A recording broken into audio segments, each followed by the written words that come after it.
Yo, what is up, guys? It's Pedro here. So the Washington Commanders defense absolutely dominated against the New York Giants in week 1. And I want to talk about the potential of this defense and how they can be an elite defense this year. If you guys are new, make sure to subscribe, hit that like button and that notification bell as well. We're like 70, 60 subscribers away from 16,000 subscribers. If it's free, it doesn't take too much time. Just, if you don't like the channel, after a little bit, go ahead and unsubscribe.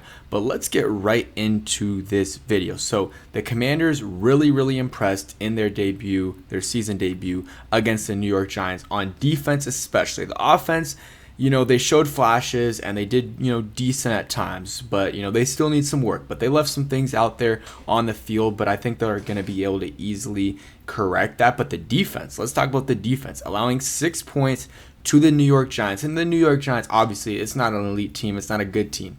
But it's not like they have absolute bums out there on offense.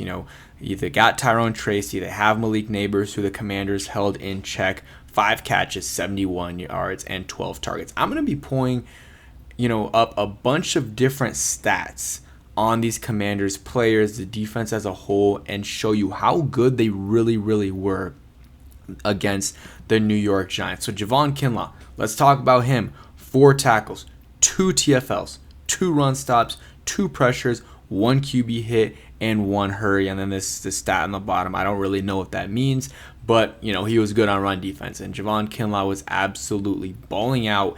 And the interior defensive line is just so scary. If you're an offensive lineman and you see, Javon Kinlaw and Jerron Payne lining up opposite of you, that's scary. That's scary. And then, you have the other guys too that are, rotating in. Johnny Newton, who actually had a decent game. Eddie Goldman as well.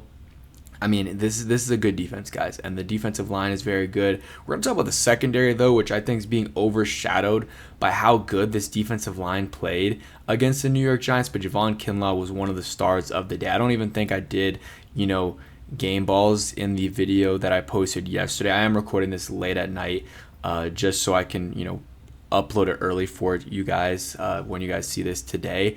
But Javon Kinlaw, the whole defensive line, they get game balls. We'll get into Marshawn Lattimore in a bit here. So the Commanders defense generated pressure on 42.2% of the opponent's snaps, and they're up there with some good defenses. The Broncos, the Steelers, Falcons. I don't know how good their defense is going to be this year. They did lose against the Bucks, but some good defenses there for sure. And you could see that, the pressure that they were putting on the New York Giants. The Giants' offensive line is not good, so that is part of the reason why they, got a lot of pressures. They didn't get a lot of sacks. I believe they had 2 sacks against the New York Giants, but they were getting a lot of pressure, which is good. So, yeah, they had 2 sacks, but he got hit a bunch. Let's see how many times. So, QB hit, 8 QB hits, but there was just so many, pressures here. I want to see, I guess, I was going to look at the QBR because, usually ESPN posts them. I wanted to see what Jaden's was and Russell Wilson's was. But you look at the run defense. That was an issue last year. And this week against the New York Giants, you look at it.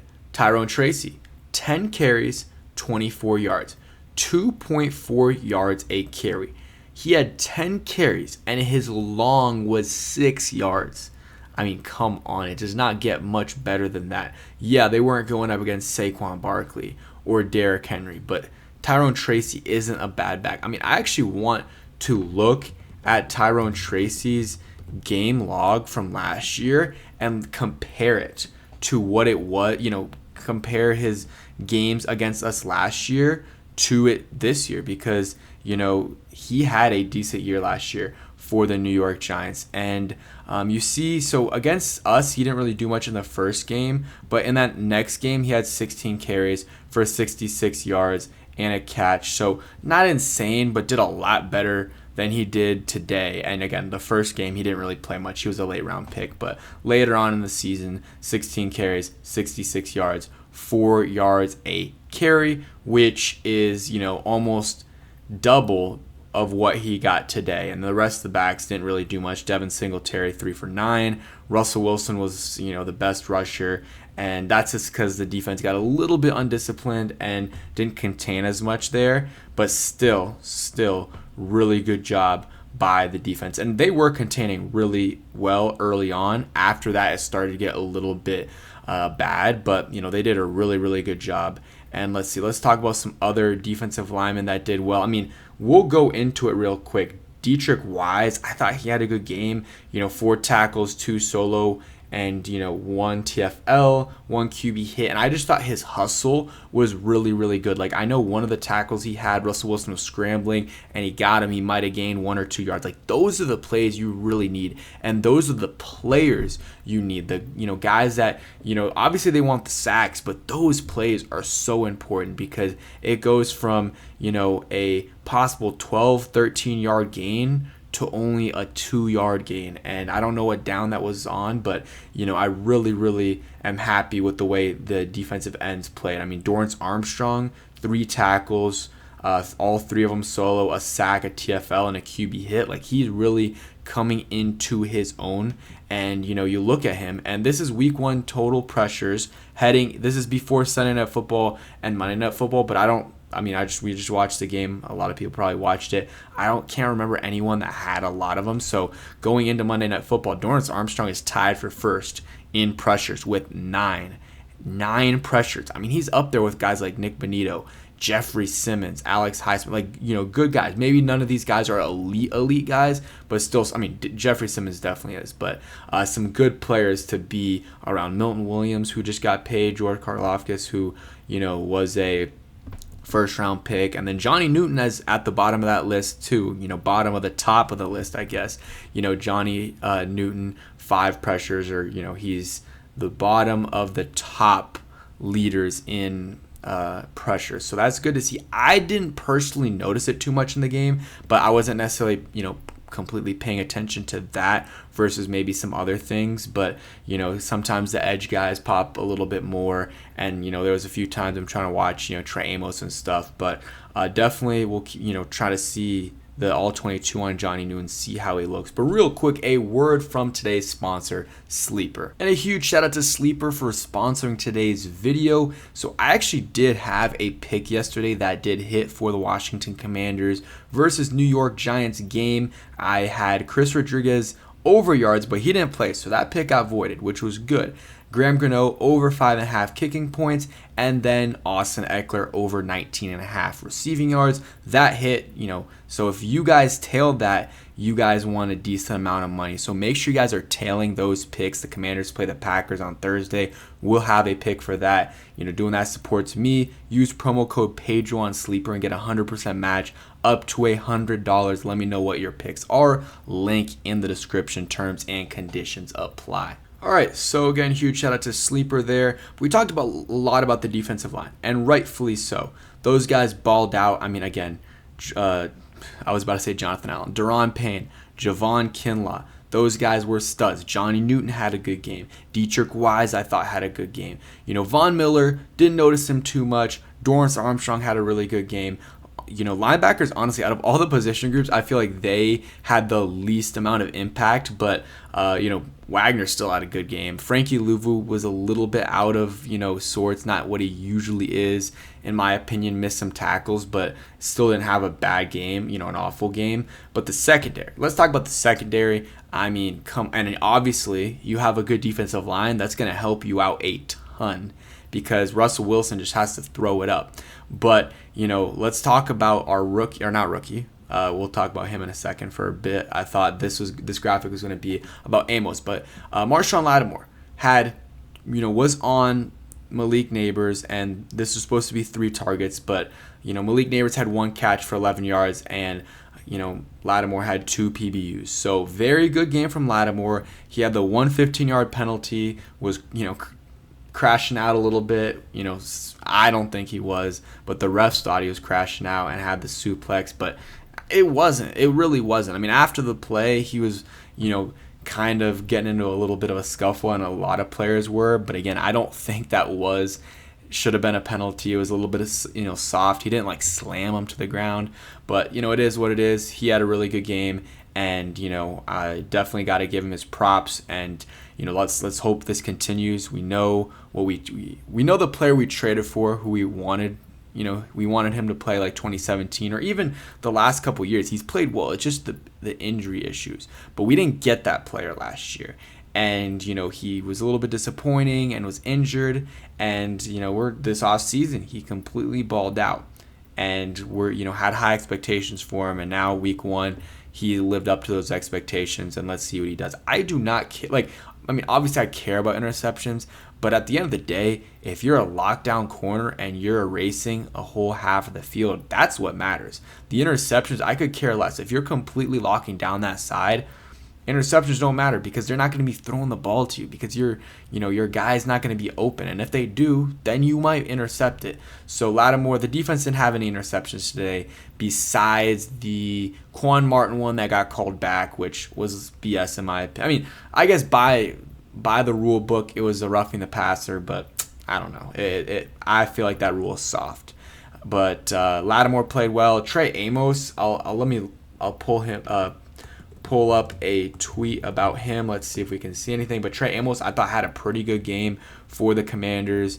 Let's see, no stats here, which is a little bit unfortunate, but he was going up against Malik Neighbors, which is a really good test for him. Even the other receivers, Darius Slayton, he's, a decent, starting receiver. He's not a 2 in my opinion. He's a 2 on the Giants, but he's an NFL caliber receiver, so it's good work for him, for Amos, whether it's on Neighbors or Darius Slayton. It's decent work. So shout out to Trey Amos, who had a good game. Mikey Sanders still had a good game too. Good tackle, some good tackles, and overall had a good game. Got a little bit upset on a play, got his helmet ripped off, but he again had a good game. The cornerback trio. This trio versus what it was last year with Benjamin St-Juste, Emmanuel Forbes, Michael. Oh man, that's just. Going back to that, it would just be awful, and that was an awful secondary last year at times. They got better going into the season, middle of the season with Sanders still stepping up a little bit, Noah Igbenogany stepping up, but that was bad. And Noah Igbenogany had a nice breakup today. Tyler Owens was in. Jeremy Reeves had a nice play. The secondary was good. Will Harris had some really good tackles, and I didn't really see him get, cooked too much in coverage. And he forced a fumble, if I didn't mention that, on the Russell Wilson scramble. And, we didn't recover it, but still, that's a good play. You tackle him, and you force the fumble, which moved him back like a yard-ish. And, sometimes your team's going to recover that fumble. So he had a good game. Quan Martin was decent. Got, one time he got kind of cooked by Malik Neighbors. So that was unfortunate. I don't really like that matchup anyways, but it is what it is. Besides that, I thought he was decent. And then, like I said, the other guys that came in, Tyler Owens and Jeremy Reeves, they, didn't look out of place, which is good. And, this defense looks good, guys. It really does. It's week 1, so I got to slow my roll. I know some of you guys have to, but it's looking really, really good, and I'm excited to see what they can do against some better opponents, against the Green Bay Packers. That's the next step. Against some of these other teams, I want to see them get pressure against teams that, the offensive line's is significantly better. They got maybe some better all-around receivers, than just Malik Neighbors. They got like the Packers. They have a bunch of good, players. They have maybe a little bit of a better running game. But honestly, it all comes down to the offensive line. Maybe the Giants' offensive line isn't that bad, and the Commanders' defensive line is really good. It might be though where the Commanders' defensive line looked really good because of how bad the Giants O-line is, but I still think this D-line is very good, especially the interior. Maybe the edges aren't very good, but the interior defensive line I think is up there with a lot of the best defensive interior defensive lines in football, with Deron Payne playing really well, and then also with Kinlaw playing, and then you throw in Johnny Newton and Eddie Goldman when you need to. And, it helps out your depth, a lot. and your edges are still good with Armstrong, Dietrich Wise, Von Miller, and throw in some other guys in as well. But that is it for today's video. This defense played well, was the reason they won the game. The offense wasn't awful, but the defense, allowing 6 points to any team is good. You can say all you want, it's the Giants, blah blah blah, but the Giants, however bad they are, they're not going to average 6 points a game this year. Probably going to be 15, 18, 20 points a game. So the fact that they held them to 6 is very, very impressive. And this is the second time I'm recording this outro. It got cut off at the last time. So thank you guys for watching. Hope you guys did enjoy. If you did, hit that like button, subscribe if you guys are new, and turn on that notification bell as well so you never miss a video. Peace.